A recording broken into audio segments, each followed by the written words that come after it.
महात्मा ज्योतिबा फुले को याद करना क्यों जरूरी है?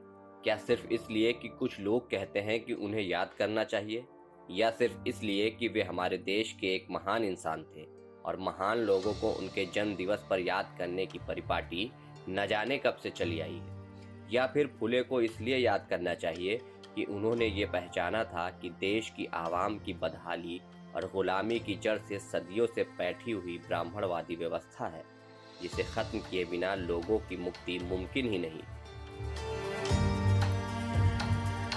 ब्राह्मणवाद ने शूद्र अतिशूद्र जातियों को न केवल तालीम और ज्ञान से बल्कि प्राकृतिक व भौतिक संसाधनों से भी वंचित रखा।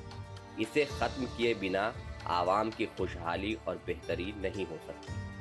फुले को याद करना जरूरी है क्योंकि उन्होंने कहा था कि ब्राह्मणवाद का जातिवाद उत्पीड़न का खात्मा तभी होगा जब देश के सबसे शोषित तबके यानी दलित, बहुजन, महिलाएं और पुरुष एकजुट होकर ब्राह्मणवादी व्यवस्था के खिलाफ विद्रोह का झंडा बुलंद करेंगे।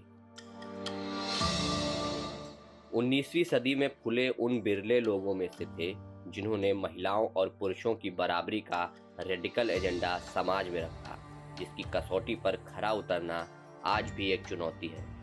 किसानों के औपनिवेशिक शोषण का मुद्दा भी फुले ने उठाया था और आज पूंजीवादी लूट के सामने देश के किसान भयानक बदहाली का सामना कर रहे हैं और इसके खिलाफ बहादुरी से संघर्ष भी कर रहे हैं। तब फुले को याद करना लाजिम है। फुले ने तालीम में जाति व जेंडर आधारित भेदभाव के खिलाफ आवाज बुलंद की थी और तालीम के दरवाजे सभी के लिए खोलने के लिए राज्य को जिम्मेदारी देने की बात कही। तो ऐसे दौर में फुले को याद करना जरूरी हो जाता है जब देश की सरकार तालीम में खुलकर निजीकरण और मुनाफे को बढ़ावा दे रही है।